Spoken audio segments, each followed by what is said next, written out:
Welcome to episode 150 of Gallifrey Pirate Radio. We are starting to celebrate our 3 years on the air doing the show, which is mind-boggling to me because this was started off as a sort of insane project to keep me not crazy while I was doing my master's work in library science.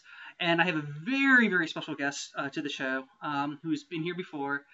We have Lee Cummings of Tiny Rebel Games, also the man behind Doctor Who Legacy, which I cannot get enough of. I'm having a blast with. So, how have you been? I've been a bit busy, really busy. I'm so used to, I've been making games for a decade and a half now, and I'm used to stopping when you launch a game. You get the game out and you stop, and you have that breathing time before the next thing. And we haven't stopped. It's been crunch since November. We just don't stop. This week, when we should be chilling out, in the last 7 days, we did 4 post-midnight nights where we sat here at 12:30 and we had to drag ourselves off the computer because we have so much amazing stuff coming in the next couple of months. That's exciting. I gotta say, I've loved the new portraits that you've given to all the doctors. They're absolutely gorgeous, stunning. Oh, thank you. Yeah, we always talk. We always praise our art team. They are tremendous, and they were amazing. We saw them, and they weren't intended to be costumes at first. They were the new images for our new sort of key art. When you load the game, the art you see when you boot up. Yeah. But we saw it, and I'm like, we have to take that apart and put them out individually. There's no question. These are really beautiful, more adult, slightly darker, a bit of a rough edge on them. And we were really happy to give those out. I have a question about your artwork. Is it all digital, or do you like sketch it and thumbnail it and then produce it? I mean, how does that work with the art? Yeah, it gets sketched in first. We get it to a point where we're happy with it, but then we start going through approvals. So we send it to our producer at the BBC, and we go back and forth with him. Sometimes it's really minor things. We just wrapped up the Brigadier, and the first pass, the gloves were black instead of brown. The amount of detail, we really do. But sometimes little things slip, especially Brigadier, when you're trying to go through these really old bits of footage, and sometimes the colors are off a bit. So it came back, and we changed the colors, then it goes off to the brand team at Cardiff for final approval. So there's lots of back and forth where we tweak and we change, and we find little things, and yeah, it's a really fun process because everyone just loves the characters, and it's never the problem with games companies and IP companies, people who own things like Doctor Who. Sometimes they can be really critical in a very sort of nasty way, but it's just a lot of love coming from the BBC. It's really quite nice that everyone's in it together. We're all pushing towards these same sort of goals. So it's a really great experience. That's awesome. I mean, that just warms my heart, or my two hearts, as we would say. It's great that everybody that's working on it, that's associated with it, loves Doctor Who, because you see properties where people hate what they're doing, and it really shows through. And I got to say, what you guys have done with the game, like I was saying before we started this, just the changes that the game's gone through, just the strategy, the just different characters, you feel the love. Yeah, it's so much. It really doesn't feel like a job sometimes, because it is just so much fun, and it is hard to get to sleep at night. It's hard to drag yourself away because there's always something else to do to make this more awesome. There's always more people to talk to. There's always more ways to push this in various directions, and we do love it. We really do. And you can tell. I mean, you added the new season. We have the master in there. We now have the perks, expert levels, and I really feel like there's more strategy, because before, when I was doing the earlier seasons, I wasn't really strategizing what I was doing with my characters, but now I'm really sitting there. I'm thinking, who's best to use? Who could complement whose powers? I'm having so much more fun with the game now. It was always, from the very beginning, when we first did the original design documents. Before we went to Siege, Susan and I sat down. We wrote an 80-page design document for this, and our goal, we knew we wanted for this to go for a long, long, long time. And to do that on a game design side, you have to build in a lot of places it can go, and you have to hold those back a little bit, because you can't just throw these at new people, because it's going to get confusing. It's going to get tough to play. And when for example, the dual color system we're about to introduce was designed back then and was a big chunks of it were built so that we wouldn't have to redo the wheel sort of thing when we had to put it in. But we held it back because it felt inappropriate until people get to a point where they can understand this new layer of difficulty, this new layer of sort of complexity of team creation.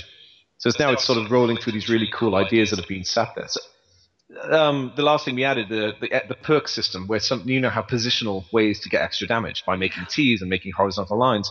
That was in there at the very beginning and mostly built, but it was too complicated to throw in at season 7 or 6. And we really had to wait to the point where the community got to a point where we could put that in and they understood it and it didn't seem too complicated. So we're just layering in more and more strategy as we go along.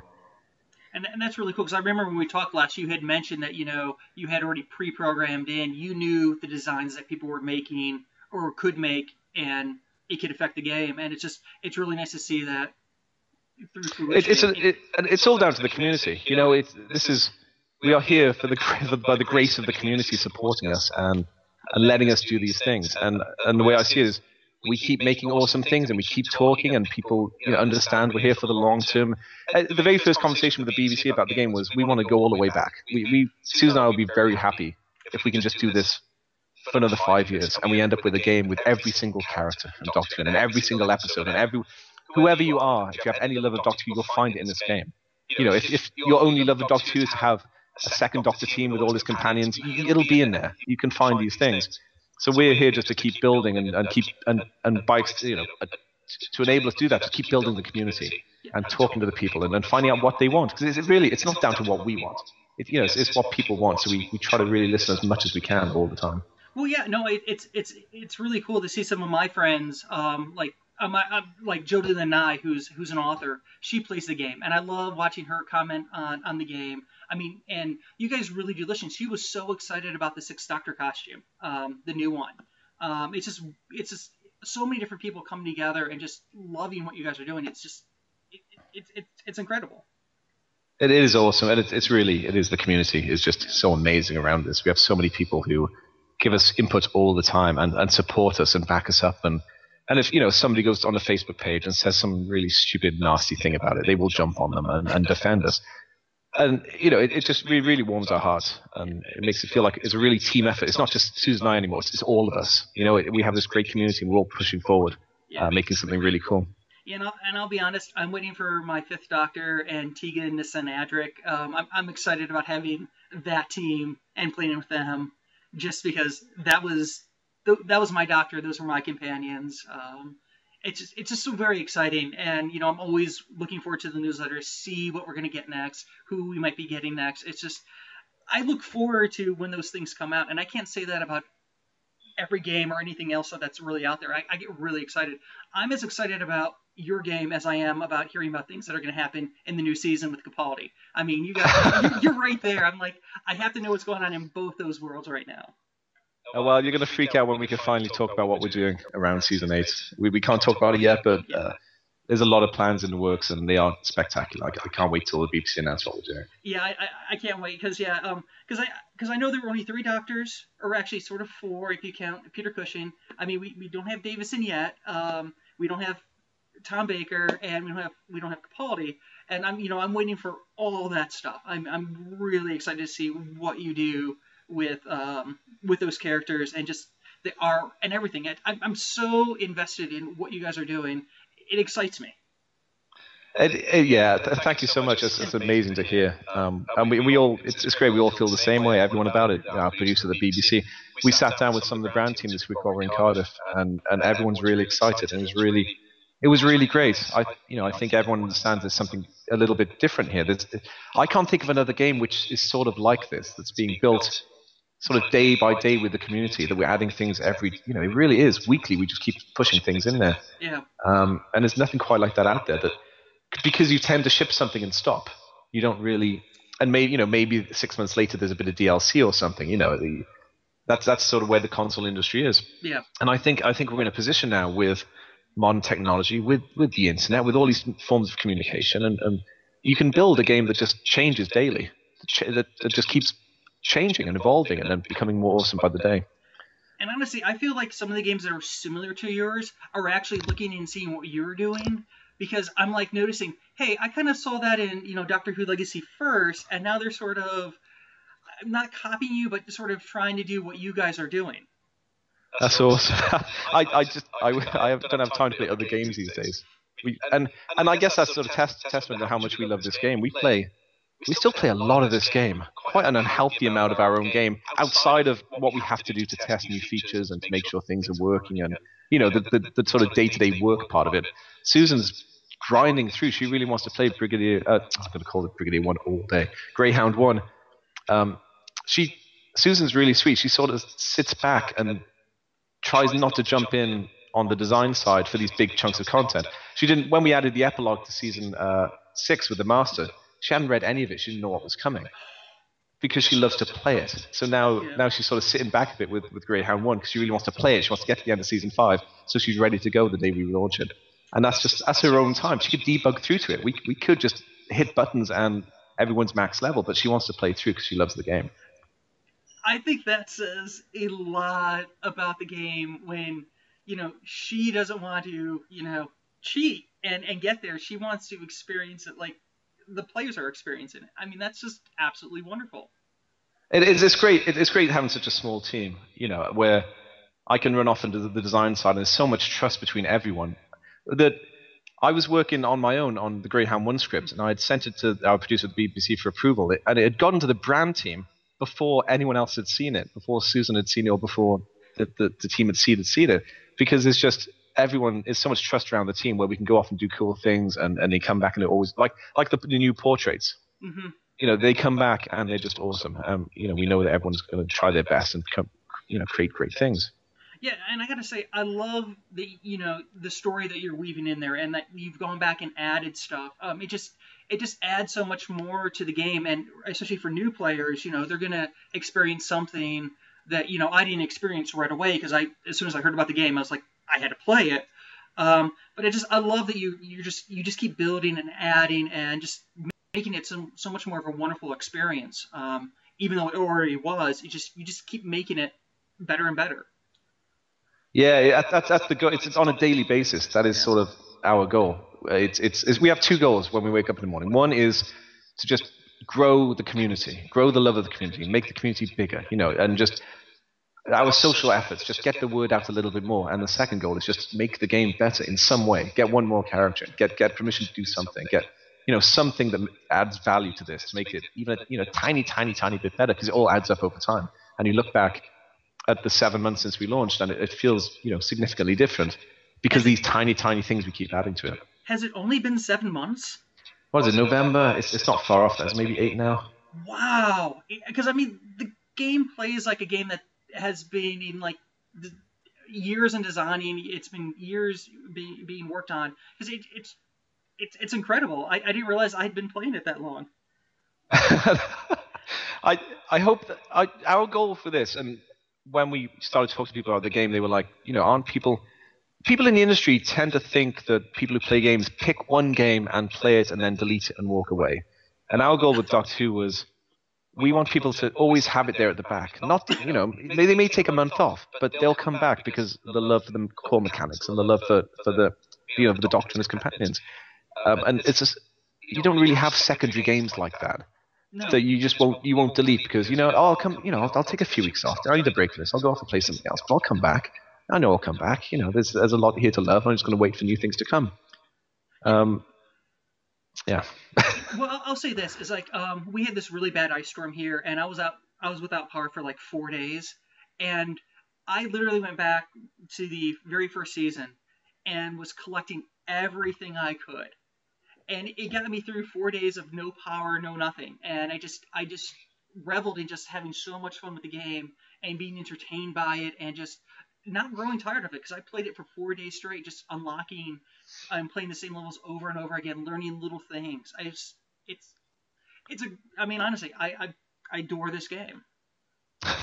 One sort of a structural issue we have with the game right now is that it's a very long storyline already. It's you're going to be 30 hours to get to the end of season 5 if you're a new player walking in, and we can't just keep adding to the end of that. We need something else to do. So one thing we're trying to plan towards is when we add new content, when we add these new stories, like the Greyhound monster, it's 26 levels. Mm-hmm. We add it to the storyline, but we also add it to the specials area, and we rebalance it for all over the place. So if you're going back, let's say you're a new user and you really want the Brigadier, you could play to the end of Season 7, then jump in there and play a rebalanced Brigadier, oh my god, I can do this all day. Greyhound 1 set of levels, play through that mini-arc, get these characters you really like, and then maybe jump back into the core story, or jump into another one of these arcs. So we're trying to sort of loosen up the restrictions of where you have to go on a playthrough. You can jump around a little bit, and it's great for when you're leveling up old teams, because now you have different paths. It's not A to B. It's you can go through these little side stories or do these extra little things. One thing we're adding next week that we haven't really talked much about because it came in at the last minute were these Doctor Challenge levels we're adding. I saw that. So one thing what we're trying to do now is give me more tools to do different types of stories or different things with stories. So there's a few on the way, such as having levels that just narrative that don't have any fights in them, because having to have a conflict inside a chunk of text is really hard to write a story around. I can't just have, I can't have a discussion in the TARDIS. I can't have, a long discussion. We added the ability to skip narrative, so now we can do longer bits of narrative because people can't complain because they can always just jump it. But it was really constraining the ability to write story by having to have conflict in there where there doesn't need to be conflict. So the next patch after 2.2 will have the ability to have levels without fighting in it. And on top of that, the ability coming in next week in 2.2 is to be able to force teams that the user must, partial teams that the user have to have. Oh, cool. And the reason for that is I started writing Greyhound 1, and I wanted a sequence in the beginning where the TARDIS gets boarded. And I wanted different doctors to split off to deal with this in different ways. So a couple of doctors are fighting in a control room, and the war doctor goes down to the swimming pool because that's where the paradox is open. So we have this sequence of levels where you have to have a team built around a certain doctor to reinforce the narrative that they've split off a little bit. That there's this sort of just a little beat where somebody's gone off and had their own little adventure outside of the story. And to try that out, we've added these Doctor Challenge levels, where each Doctor over the next few weeks will have a new level built for certain parts of the game where they and sometimes other characters have to be used to start to play with this system of, the end goal would be, here's the Fifth Doctor and his most faithful companions up against something designed around that team. But we're starting very loosely. So, the first one is the 11th Doctor, balanced halfway through Season 7, where you must have him. And the second one is the 10th and Rory. And, we start cycling through the characters we know you'll have. Yeah. So we have more ways, more different places to put content in. We have the expert levels, and we have the fan area, we have the main storyline, and now we'll have these little sections of story arcs you can jump into through the menu. Yeah, I was going to say, I've enjoyed the different levels of difficulty for stuff, every from the easy to the medium to the expert levels that I haven't beaten an expert level yet, but I am trying. I'm working on getting Yanto. There are a couple which are much easier than the other ones. I can't remember which. I know the one in the fan area is balanced at the lower end of expert difficulty to sort of get into, and one of the non-fan area expert levels is a lot easier than the other ones. And they're the ones you should sort of lead in with. Yeah, and I enjoyed that when I was playing the one dialect thing, that it turned all the gems black, so you couldn't see what you were doing. I thought that was just I wasn't prepared for that. I was like, oh wow, this is really cool. And I enjoyed playing, just the little different things that you've put in there with the new enemy powers and stuff like that. It's been a lot of fun. Yeah, the blind one is interesting. That was actually the first ever ability written in the design document.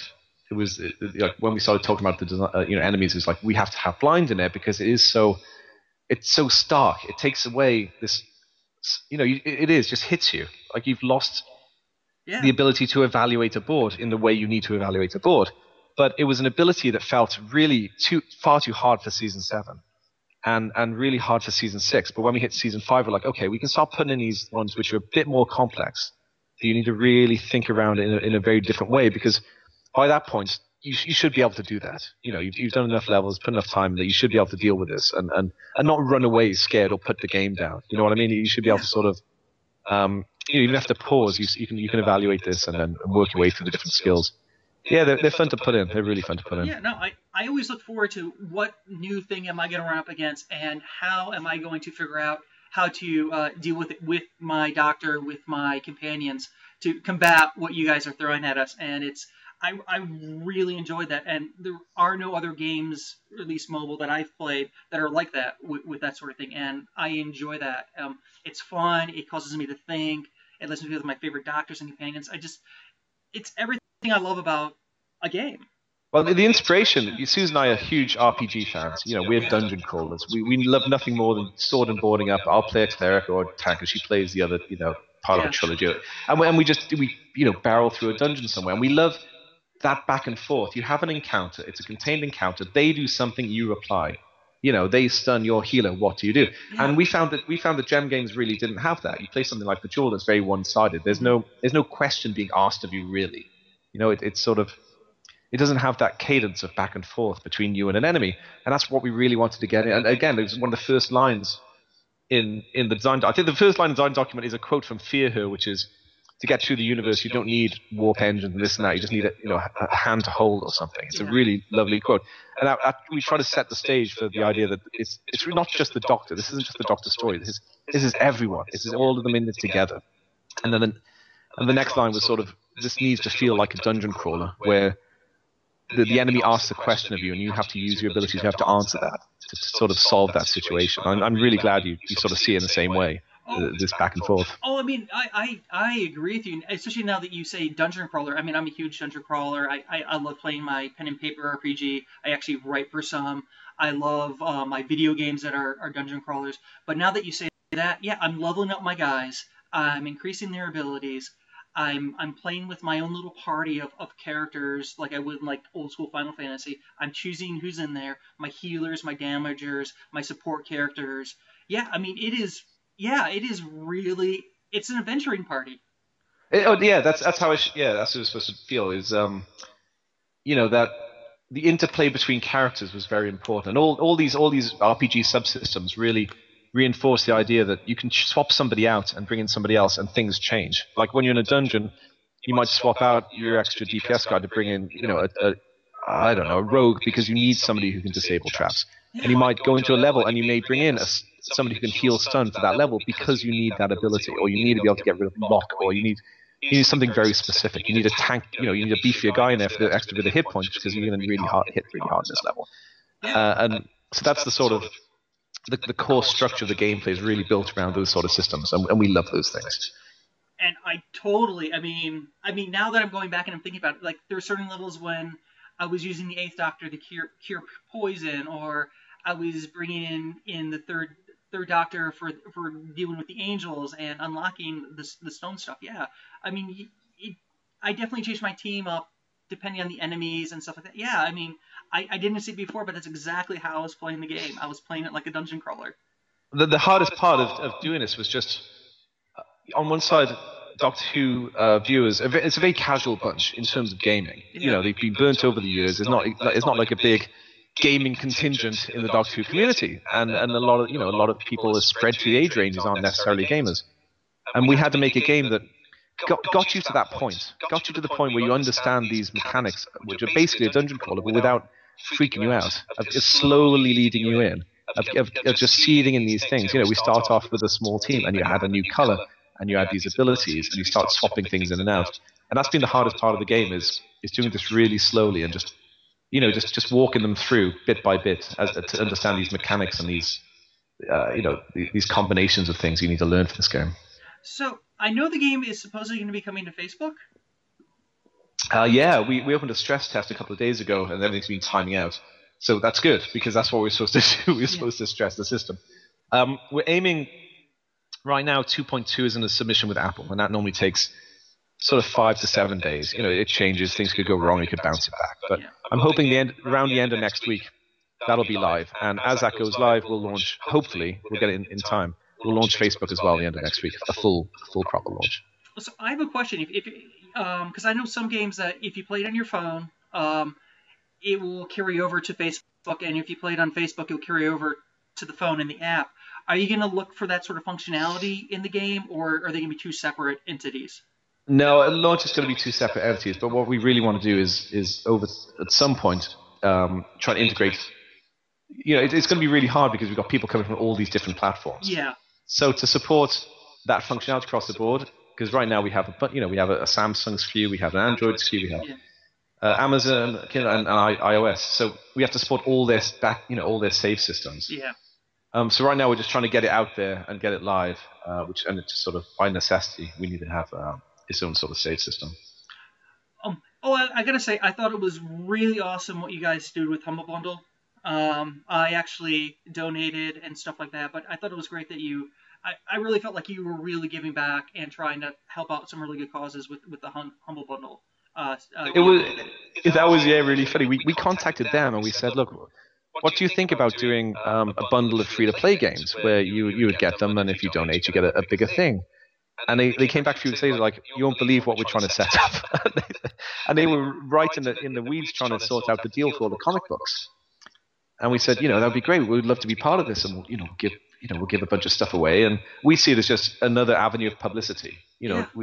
Instead of spending all the money comes in on advertising and PR, we can spend on making the game more awesome. So we lean on these things where, we don't get anything back, but we get to get more eyeballs. And it seemed like a perfect one because anyone who's there and who's grabbing a huge batch of Doctor Who comics probably is going to like the game, or at some level is at least going to go and try it and take a peek. And if they don't like it, they don't like it. But if they like it, that's a good thing. I won't lie. I actually did the Humble Bundle because of you guys and not because of the comics. Because I was just like, this is a really good cause. I don't have these doctors, so I'm going to donate money. That's awesome. Yeah, and the comics are great. I really like the Prisoners in Time series. I haven't read the rest of them, but I like Prisoners in Time. Yeah, I really like Prisoners in Time. My friend Kelly Yates, he did the last issue of it, and that was really exciting. So it's cool that I now own it digitally, and I could read it on my iDevices, my tablets, whenever I want to. That almost IDW's entire run. But yeah, no, it was you were the deciding factor in me donating to that bundle. That's awesome. Like I said, I love the game. I want to. I do my best to support the game and let everybody know about it, because I think it is one of the best mobile games I've ever played, and I've played a lot because I have a lot of downtime when I'm at work, and I just like to have something that I could play in those downtimes. And yours is on my front screen, and it's always ready to be played. Awesome. Yeah. So yeah, I could gush a lot about it.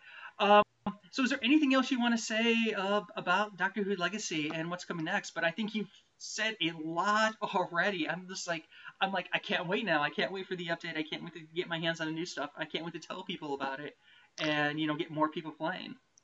Well, our goal now is to try to get a big thing out every month. We might not hit that straight away. We're trying to get a big beat every month. So June is 2.2 with the dual color system and the Doctor Challenge levels, and there's a daily bonus system coming in, and there's a huge rebuild of the UI at the front end. It's much slicker, and it works much, much better. So that's not necessarily content, but it's stuff we had to do. We had to go back and sort of fix these things up because right now there's a lot of content in the game. I don't think, if you look at the figures, it's sort of 1% of our users have got to the end of season 5. Wow. Some of the expert levels have only been beaten by 0.5% of the user base. There's a lot out there to do for them. So we thought we had time to fix up what we had and get into a good state, ready for the rest of the year, because we have some big stuff coming. We have what I'd like to do is it's June 2.2, July get out Greyhound 1, which is nearly 30 levels and is a really it's a story. We've got to a place where we really wanted to try to tell a story, to tell a really. Every level has a bunch of narrative. Every single level pushes the story forward.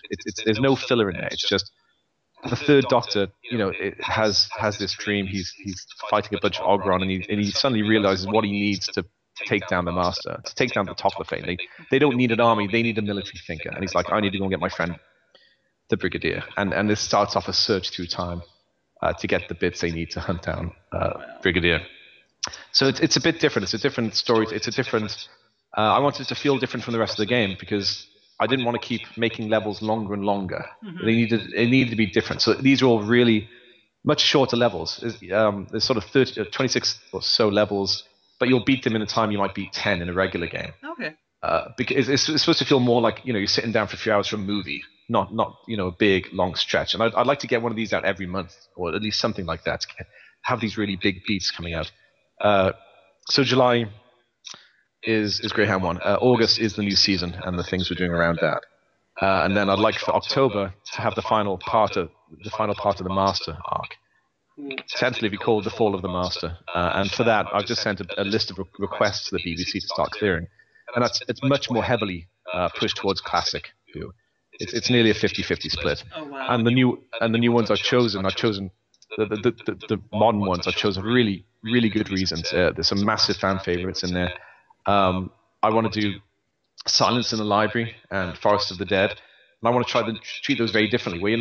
Where you're fighting, it's more of instead of fighting enemies on the screen, you're fighting shadows. So we can do a much more beautiful, it's more of a composition exercise in backgrounds, and making really beautiful backgrounds that have these shadows, and you're fighting these shadows through there.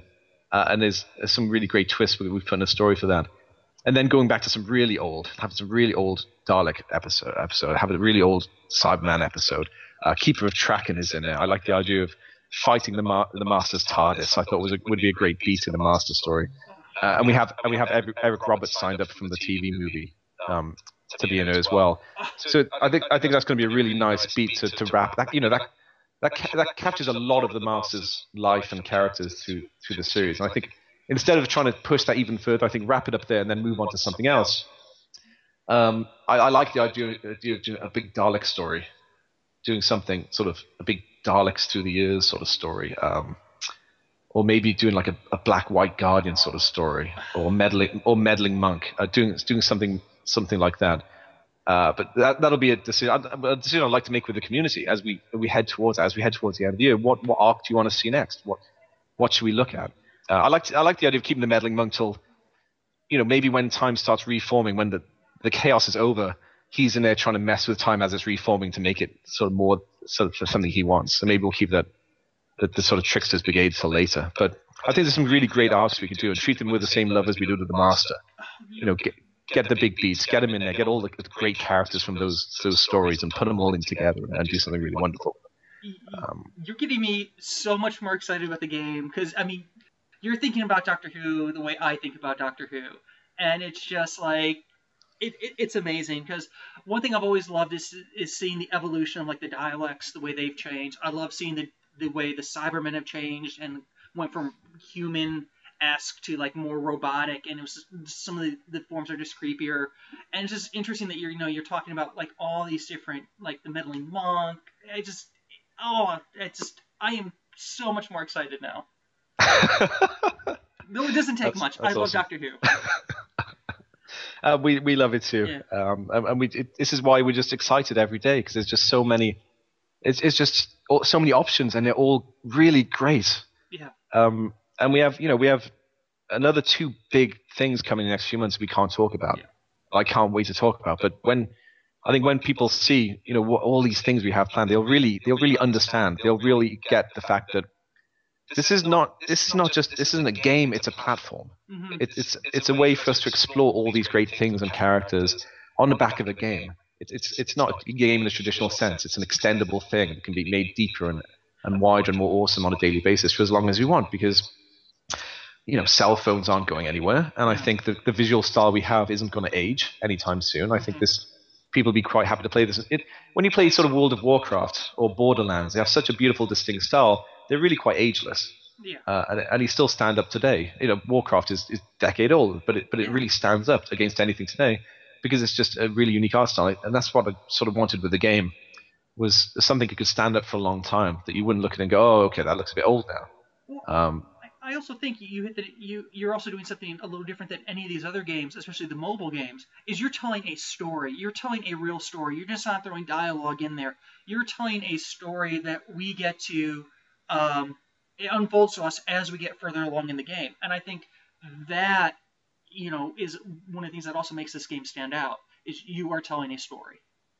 Yeah, you don't see that much in gem games at all. And one of the inspirations for this was Puzzle Quest, mm-hmm. which was one of the first gem games that I had ever played, which attempted to do that, attempted to tell a story, a meaningful story with meaningful characters, and then wrap all this around a gem game. So yeah, we really love that part of it. The idea that this isn't just random stuff. The abilities you use are chosen because they have a narrative, they have an impact on you emotionally. When when when the War Doctor says Gallifrey stands and the board changes, it has a beat, just has a small beat, but these things add up. And They do. if you're a Whovian, these things mean things to you. Yeah. So I have to ask, how excited are you for next month? I mean for August. Oh, massively! I can't wait. I cannot wait. I'm so excited. I can't. It was weird. I'm really excited for myself, but my son, who's 5, is a massive Whovian now. He is such a fan. He is amazing. But this is going to be his Doctor. This will be the one he remembers because he's seen a load of Matt Smith and David Tennant, but that's before he turned 5, or before he turned 6. So these memories won't stick with him. But 6, 7, 8, 9. Hopefully, Capaldi has a nice long run. That'll be his Doctor. And he'll and he gets to be part of making the game around that Doctor. So it'll be. I'm really excited. That is really cool. So yeah, I think we've pretty much exhausted everything, or at least that I was thinking about talking about, and you just went beyond anything I could have thought of question wise. So I have to thank you for being a part of this very special episode of Gallifrey Pirate Radio. 150 episodes for me. That's incredible. Thank you so much for having me on. It really means a lot. That's a hell of a milestone. Yeah, and honestly, like I said, anytime you want to come on, talk Doctor Who, talk the game, you have an open invitation to the show. And I hope one day that at one of these conventions that we actually get to meet, because I enjoy talking so much to you about Doctor Who, about the game, about everything. It would be great to eventually meet you one day. Oh, absolutely. That'd be amazing. Absolutely. Yeah. So, thank you. And I guess this is until next time. Peace. Thank you. Take it easy. Yes, thank you.